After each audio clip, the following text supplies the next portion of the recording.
I want to talk about Venezuela because the United States is now rethinking its sanctions about Venezuela. And CNN calls this recalibrating, which I thought was kind of a nice word, right? Recalibrating. Here's a quote from CNN today.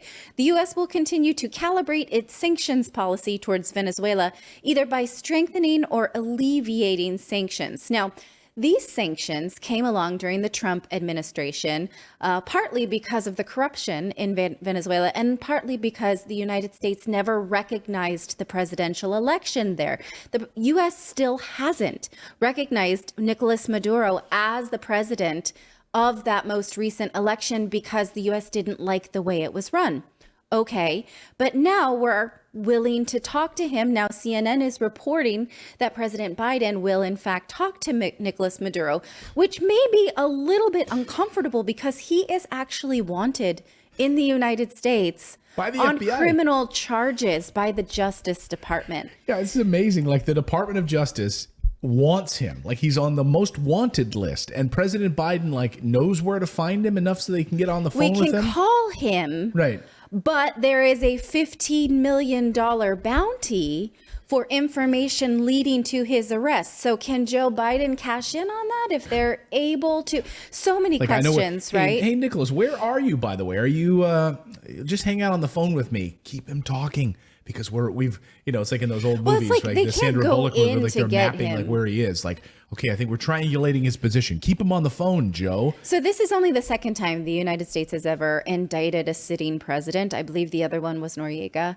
Mm-hmm. And it's interesting, right? Because we'll talk to you, but we still want you. It's sort of proof positive that a lot of these Justice Department indictments are politically motivated because the Trump administration wanted it. The Biden administration is not quite so keen on it. Is Merrick Garland still following it? Because in the indictment, which I have here, can you roll a tape on that? Is actually signed by the attorneys generals of various states and William Barr, right? And so Bill Barr was Trump's attorney general. You can see here the announcement of the indictment in March of 2020, just around the time the pandemic was getting off.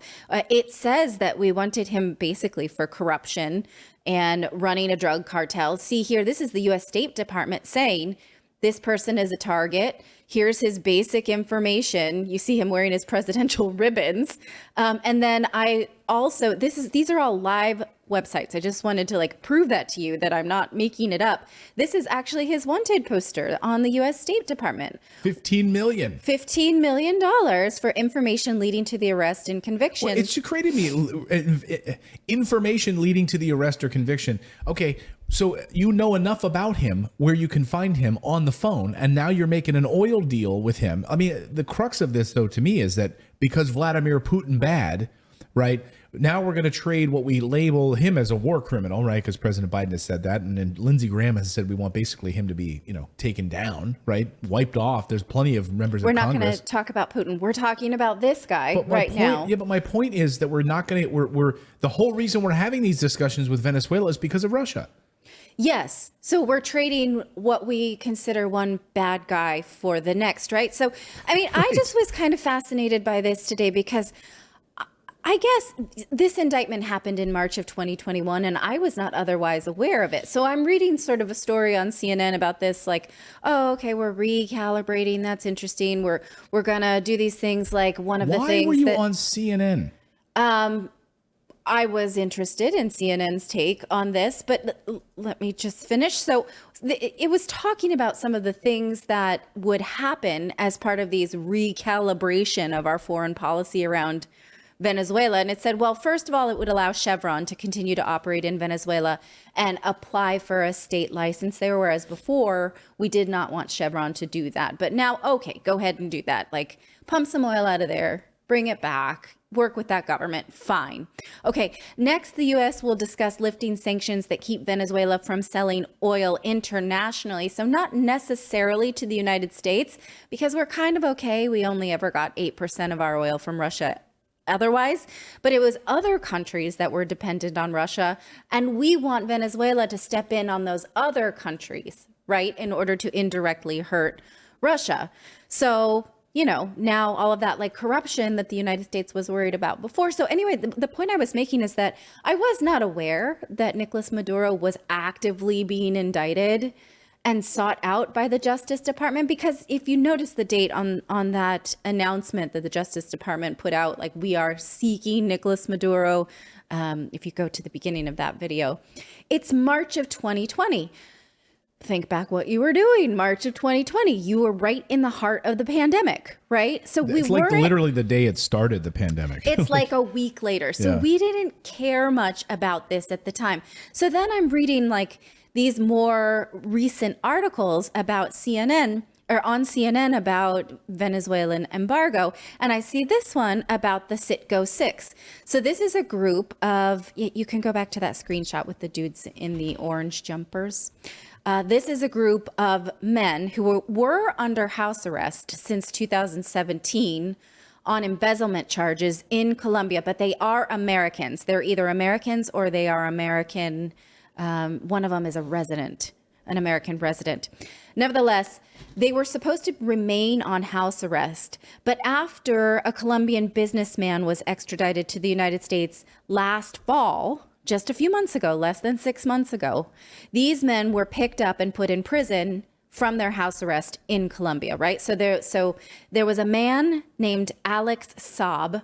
He was on trial in Cape Verde. And after his trial, the United States extradited him. And Colombia is mad about that because we extradited one of their guys. So Colombia went and rounded up these 6 Americans that were in Colombia on house arrest and threw them in jail.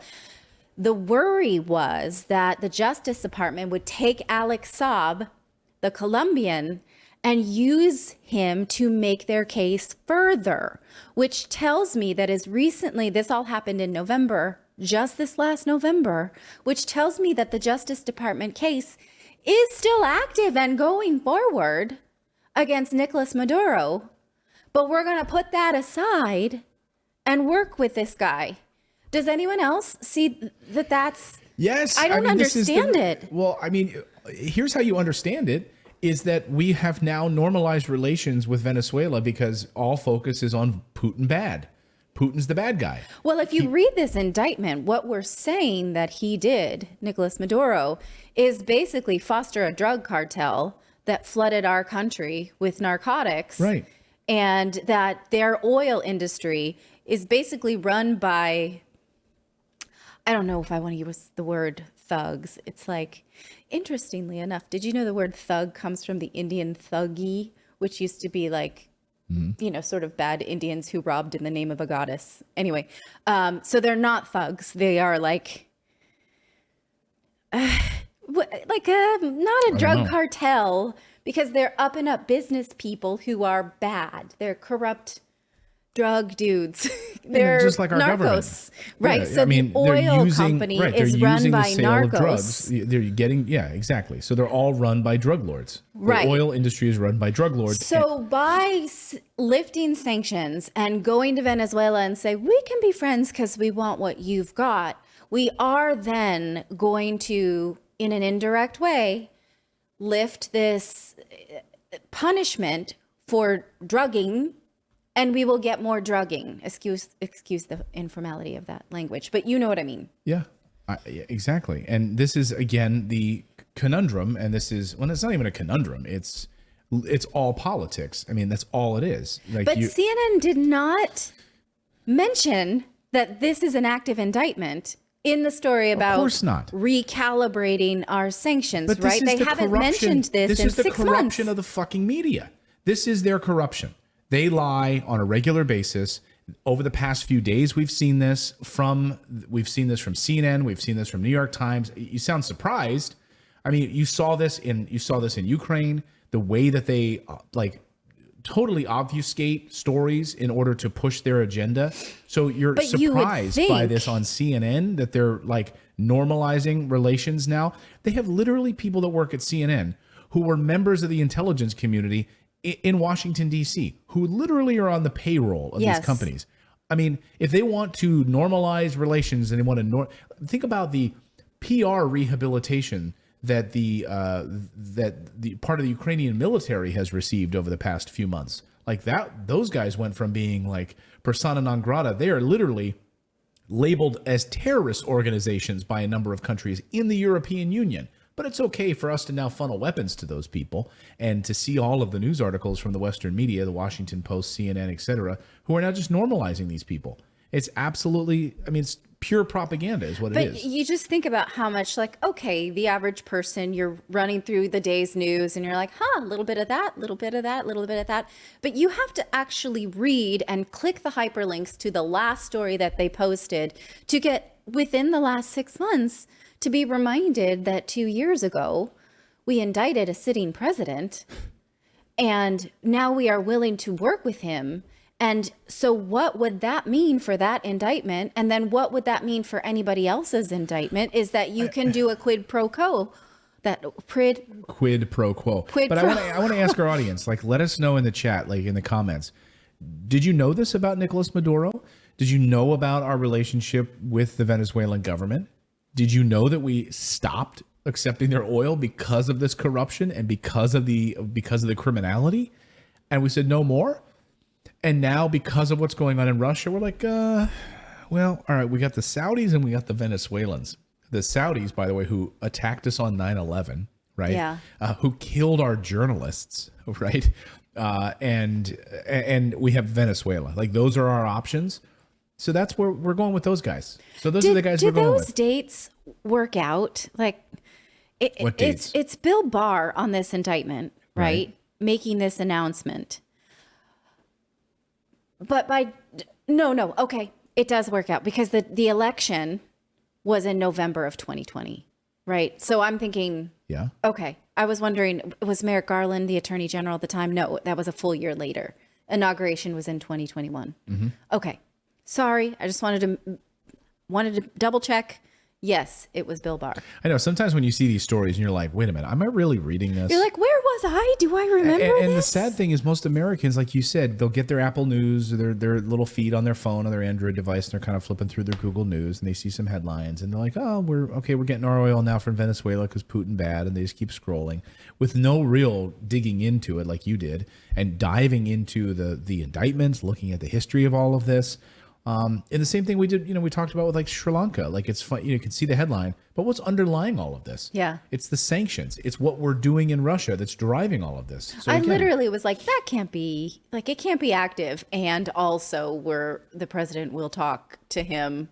But Yeah. it is. That's is. an active website. I made that video today with live websites. well, drop a comment below and let us know what you think about it. And let us know, did you know any of this? Well, please, please, please let us know. Thank you so much for subscribing to our channel. We've been banned, we've been blocked, we've been censored. That's why we started our own website to stay connected with you for free.